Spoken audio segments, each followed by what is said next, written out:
réaction de jubilation.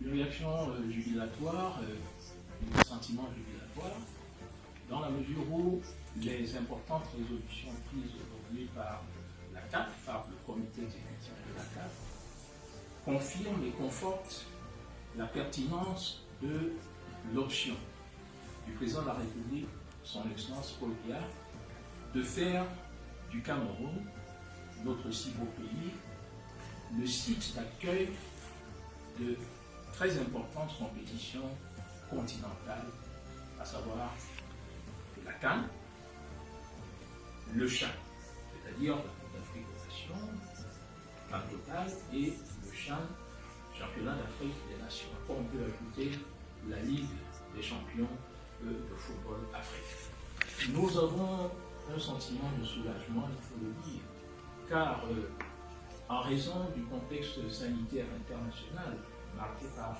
la crise du coronavirus, du Covid-19, il y avait comme une espèce de brouillard qui obstruait l'horizon des programmations de différentes compétitions, certainement d'ailleurs été purement et simplement annulées. Désormais, avec les décisions prises par la CAF, par le comité exécutif de la CAF, la perspective tracée en matière de programmation ou de reprogrammation, elle est claire. Nous savons que désormais, le CHAN pour lequel nous étions prêts en avril dernier se jouera en janvier prochain, donc dans 6 mois. Tenez-vous tranquille, ce n'est pas beaucoup. Et que la CAN se jouera en janvier 2022. Et qu'éventuellement, la Ligue des champions, en fonction de l'évolution du contexte de la pandémie de Covid-19, se jouera cette année dans notre pays, plus précisément au sein de l'enceinte du magnifique stade de Chapeau. Monsieur le ministre, ce sentiment de soulagement que vous venez d'exprimer, signifie-t-il que vous étiez préparé à cette issue ou vous êtes aussi surpris, comme certains Camerounais, par la décision de l'État? Est-ce qu'il y a eu des concertations préalables? Écoutez, vous avez d'abord un principe de réalité. Les contraintes qui sont imposées par le contexte sanitaire international qui n'échappe à personne, les influences et incidences inévitables de ce contexte sur divers agendas nationaux et internationaux, et donc, par conséquent, la nécessité de prendre des mesures en adéquation, en phase, ou, si vous voulez, en conformité avec l'évolution de cette pandémie. D'où, évidemment, après concertation avec la CAF, le report du CHAN, d'où évidemment aussi une concertation pour déterminer de la manière la plus cohérente, au regard également des contraintes calendaires de la FIFA, sur lesquelles nous ne nous étendrons pas, dans la mesure où nous savons que la CAF était confrontée à ce problème d'organisation de journées éliminatoires, donc de disponibilité de fenêtres pour clôturer la phase éliminatoire de la CAN. Il était tout à fait normal que l'on aille vers une reprogrammation.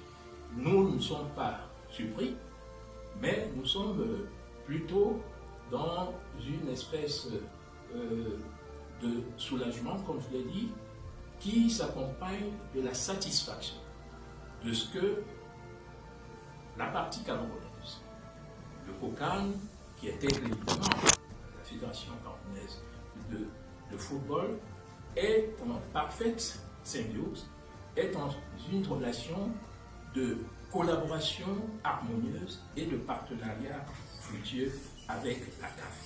Cela fait en sorte que ces décisions ont donné lieu en amont à quelques échanges, à quelques concertations préalables. Je veux d'ailleurs vous dire que ce matin, j'ai eu un échange tout à fait cordial avec le président Hamad, dont je salue le leadership éminent et auquel je voudrais rendre hommage pour l'extraordinaire qualité des travaux dont nous avons suivi les résolutions, pas seulement en ce qui concerne le Cameroun, mais en ce qui concerne l'Afrique tout entière. Et nous rendons ainsi hommage à l'instance fêtière continentale du football, dont nous connaissons le prestige au-delà du continent africain. Il est rassurant de savoir que le Cameroun n'a pas été très beau. Maintenant que nous avons ce temps, M. le ministre, qu'est-ce que nous en faisons?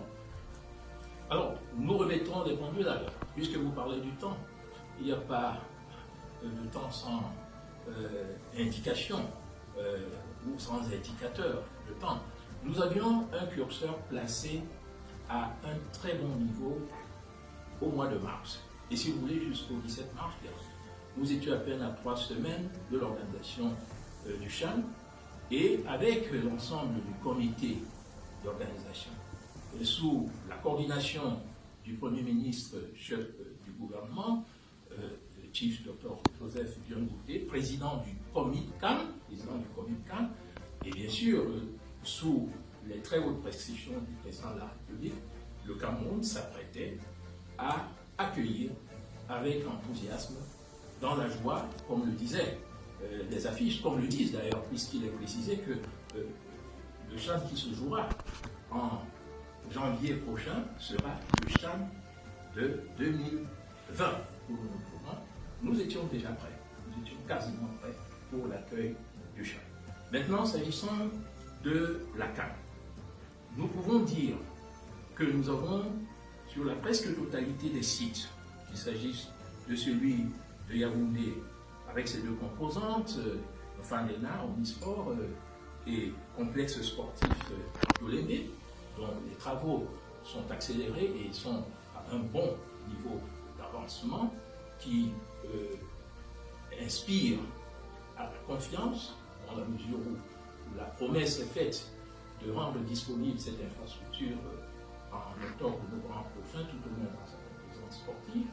Sur le site de Douala, avec ses deux composantes, la vieille dame, le stade de la réunification, réhabilité, et surtout le complexe sportif, le magnifique complexe sportif et futuriste de Japoma, à Limé, qui avait déjà accueilli la CAN féminine en 2016, à Bafoussam, où nous avons sur la poule de l'Ouest une bonne concentration d'infrastructures sportives, et à Garoua, où les travaux se poursuivent pour la mise à disposition sur le plan quantitatif et qualitatif d'infrastructures sportives, hôtelières, sanitaires et routières, afin de faire de cette ville un grand pôle d'attractivité et de compétitivité pour l'accueil de compétitions internationales.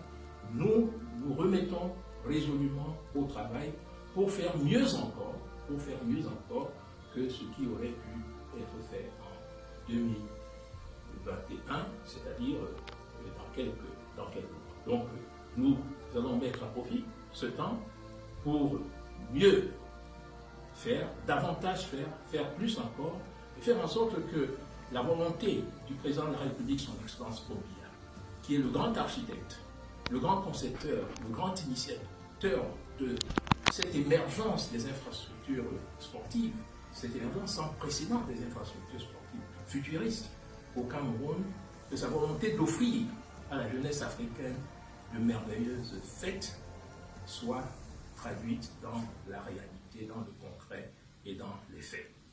Professeur Narcisse Boyekouli, je voudrais, sans autre forme de prolongation, vous remercier pour cette réaction spontanée pour 20h30. C'est moi qui vous remercie. Merci. Voilà donc Adèle.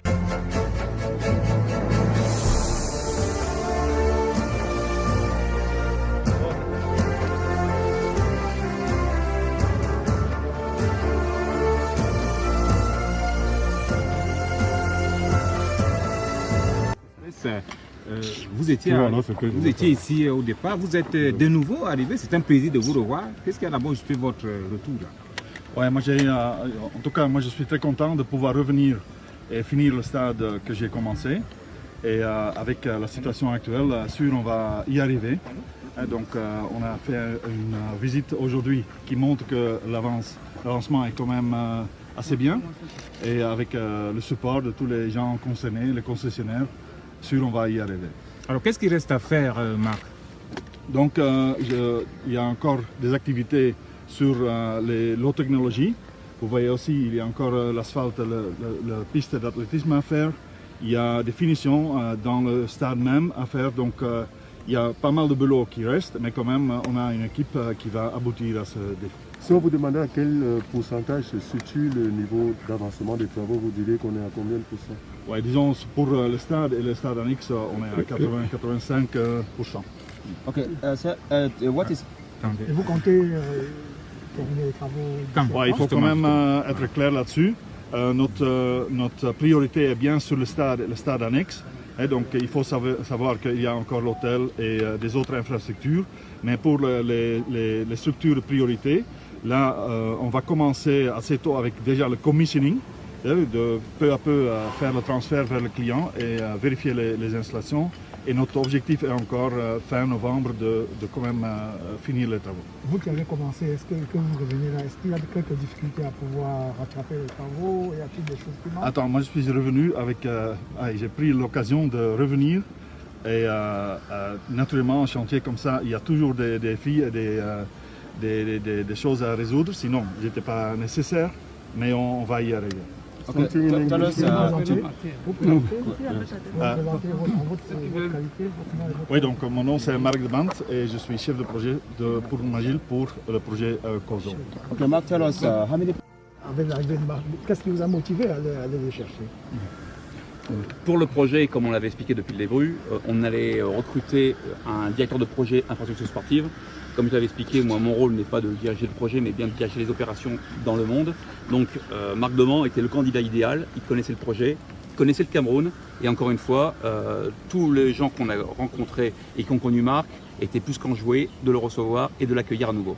Est-ce que vous êtes rassuré qu'à cette période, ce chantier verra le jour à date, comme l'a souhaité le ministre? Alors, on n'est pas rassuré, on ne fait que y croire. Ce chantier-là évolue tous les jours. Vous pouvez le voir, il y a 6 mois, il y a 4 mois, il y a encore 1 mois. On ne fait que aller vers l'avant. Aujourd'hui, comme Marc l'a expliqué, le stade principal, on est à plus de 87%, les 2 annexes sont à 90% et on parle même de les livrer en avance pour que le ministère des Sports puisse en bénéficier durant l'été. Donc aujourd'hui, le stade prend bel augure. Vous voyez déjà les sièges qui sont totalement posés, on fait des modifications qui ont été demandées par la présidence. L'aire de jeu, dans 1 mois, on va pouvoir commencer à la traîner. Donc la piste d'athlétisme sera faite au mois d'août pendant la demi-saison sèche. Encore une fois, on n'a pas d'inquiétude. Les sujets qu'on a abordés aujourd'hui avec le ministre étaient Eneo et Camwater. Ce sont les sujets redondants sur tous les projets d'infrastructure. Eneo et Camwater ont pris des engagements, donc nous sommes rassurés. Okay, so tell us, what are you going to lay emphasis on now, given that the work is already at level? Can you repeat? What are you going to lay emphasis on? What project are you going to lay emphasis on in the future? With all the works already done already, what are you going to lay emphasis on? The emphasis, what are you going to be working on more frequently? Quelles sont les actions qu'on a? What are you going to, accelerate work so far on it, given that we have the fee that Okay, is ready? acceleration. Yeah.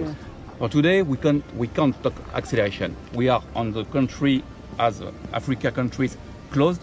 So as Marcus said, we are mobilizing the people from Europe, but until custom is closed, from today we have only 1 flight in Europe per week. As soon as custom will be clear or more flight will be available, we will accelerate. But today we are working on what we have on ground, considering what we have to import or people has to come. So we are waiting and we are following the rules from the government. Thank you. Thank you.